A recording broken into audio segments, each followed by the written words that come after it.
রুমের ভিতরে যে এত সুন্দরভাবে যে শৌখিন মুরগিগুলা পালন করা যায়, ভিতরে যেরকম আমি তো ভাবিনি যে এই বাসারই কোনো একটা রুমের ভিতরে এত সুন্দর পরিবেশে মানে মুরগিগুলো পালন করা হচ্ছে। এটার নাম কিন্তু সুইটস অ্যান্ড পেটস। তো হচ্ছে যে মাশাআল্লাহ ভাইয়া কিন্তু অনেক সুন্দর একটা উদ্যোগ নিয়েছে। ভাইয়ার কাছ থেকে আমরা এটার বিষয়ে সবকিছু ডিটেইলে শুনবো। জানতে হলে অবশ্যই সবাই সম্পূর্ণ ভিডিওটা দেখবেন। নাম সুইট অ্যান্ড পেটস। আমার নাম সুইট এবং আমার পোষা পাখি আর কি। এগুলো হচ্ছে হোয়াইট পুলিশ ক্যাপ। এখানে আরো আছে। এগুলো কলম্বিয়ান লাইট ব্রাহ্মার বাচ্চা। এগুলোর বয়স হচ্ছে 2.5 মাস। ওগুলোতে এখন রাখি নাই কারণ গরম তো হিট স্ট্রোক করে। একটা মেল একটা ফিমেল। এগুলো তো অনেক বড় বড়। এগুলো কলম্বিয়ান লাইট ব্রাহ্মা। এটা আমার মানে প্রথম আনা প্যারেন্টস। এরা এখন কন্টিনিউ ডিম দিচ্ছে, বাচ্চা হচ্ছে মেশিনে।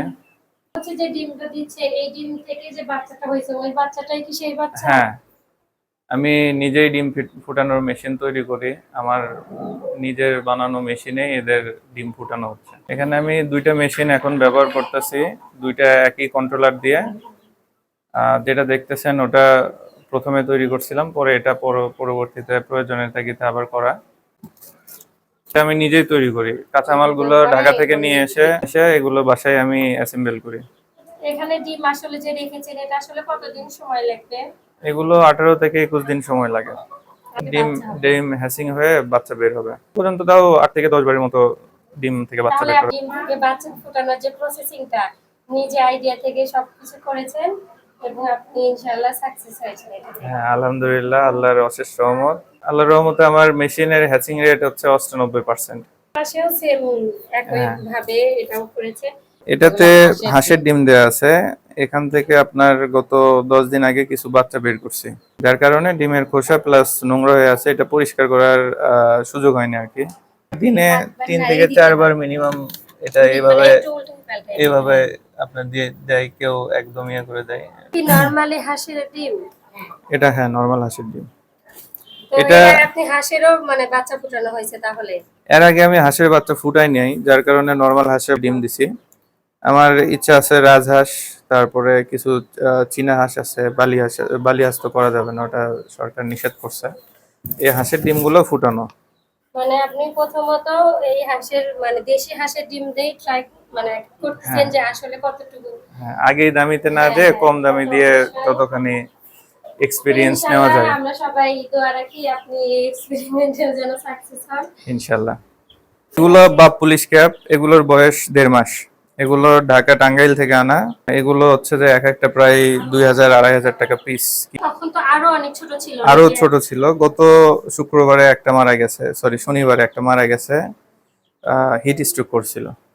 কারণ যেহেতু অনেক বেশি গরম হ্যাঁ, আর এই একটা রুমের ভিতরে আসলে অনেকগুলো দেখতে পাচ্ছি। তো ভাইয়া আসলে উনি আমাকে সেই এখন দিয়েছে। কথা হচ্ছে ভারত।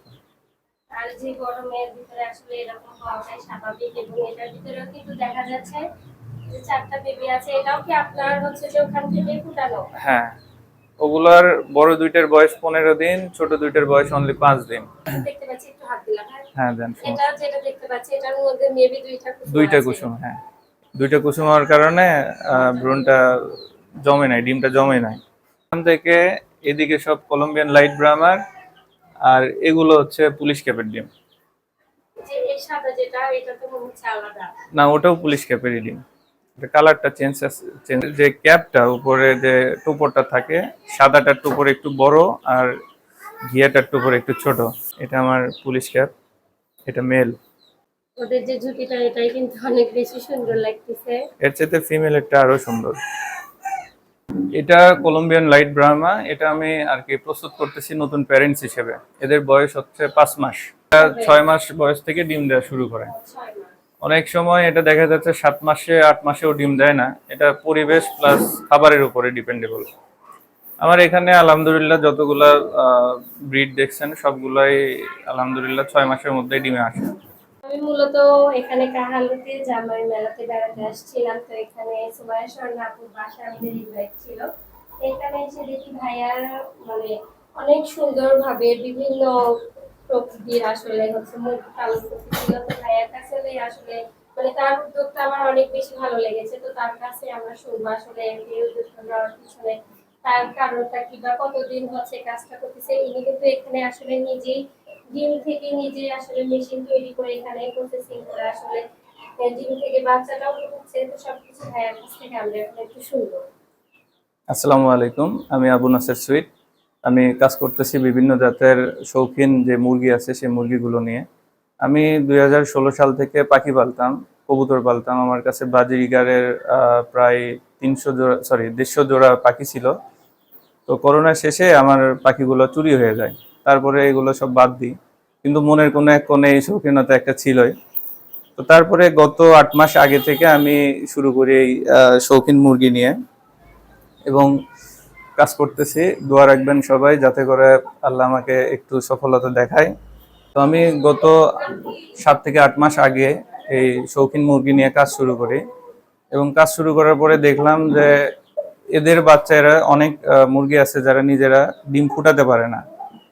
তো তার জন্য প্রয়োজন হয় ইনকিউবেটর মেশিন। তো আমি ইউটিউবে অনেক কিছু ঘাটাঘাটি করি এবং নিজেই সেখান থেকে তথ্য সংগ্রহ করে দেশের বিভিন্ন জায়গা থেকে ইনকিউবেটর তৈরি যে পার্টসগুলো আছে সেগুলো সংগ্রহ করি, এবং অ্যাসেম্বল নিজেই আমি বাসায় করি। এবং আলহামদুলিল্লাহ আমি আমার মেশিন থেকে প্রায় 98% হ্যাসিং রেট পাই।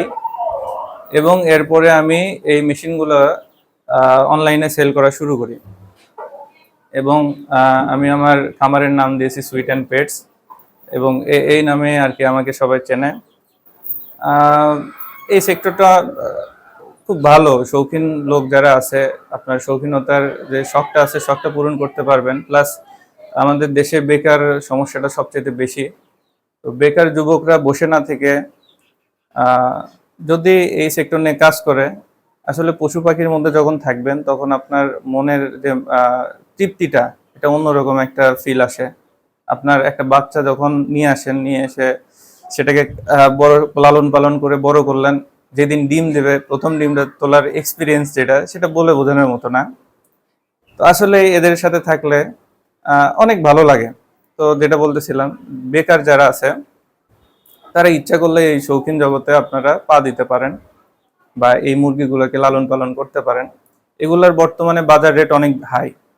আপনারা বাচ্চা সংগ্রহ করে সে বাচ্চাকে 5 থেকে 6 মাস লালন পালন করার পরে যখন প্যারেন্টস হিসেবে তারা ডিম বাচ্চা করবে, তখন আপনি ভালো দিন শেষে ভালো একটা অ্যাসেট সংগ্রহ করতে পারবেন, একটা ভালো মূলধন, একটা ভালো পরিমাণে অর্থ ইনকাম করতে পারবেন।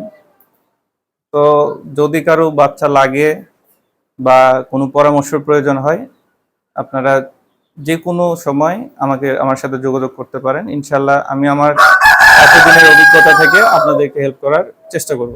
আসসালামু আলাইকুম। বলতে গেলে এখন ভাইয়া একজন সফল হচ্ছে যে উদ্যোক্তা, শৌখিন মুরগি পালনের একজন সফল উদ্যোক্তা বলতে গেলে। ভাইয়া কি আসলে প্রফেশনালি কি করা হয়? এটা তো শখের বশে করতেছে। মুরগি পালার পাশাপাশি আমার মেইন যে বিজনেস সেটা হচ্ছে আমার একটা বিউটি পার্লার আছে, যেটা আমার মিসেস চালায়, এবং আমি সাব রেজিস্ট্রি অফিসে দলিল লেখার কাজ করি মৌরি হিসেবে। এটা আমার শখ এবং পার্ট টাইম বলা চলে। তো আসলে আমাদের প্রত্যেকেরই কিছু না কিছু শখ থাকে। তো ভাইয়ার আসলে শখ পশু লালন পালন। এটা আপনি যতই বলেন, আপনার যতই শখ থাক, সবার বাসায় আমি নিজেও অনেক ট্রাই করেছি, আমার অনেক ভালো লাগে। আমি কবুতর কিনেছিলাম, পাখি কিনেছিলাম, বাট কোথায় আমার কিন্তু আমার বাসায় মুরগিটা কিন্তু মাশাআল্লাহ অনেক ভালো হয়। তো সবার বাসায় আসলে কিন্তু সবকিছু হয় না। তো ভাইয়া আলহামদুলিল্লাহ আপনারা চাইলে কিন্তু এই মুরগি বা বিভিন্ন ধরনের পশু পাখি লালন পালন করতে পারেন, এবং যে কোনো প্রয়োজনে ভাইয়ের সঙ্গে কিন্তু আপনারা যোগাযোগ করতে পারেন। এবং ভাইয়া কিন্তু এই যে ফুটানোর যে মেশিনটা, এই মেশিনটাও কিন্তু বিক্রি করে থাকে। আপনারা কিন্তু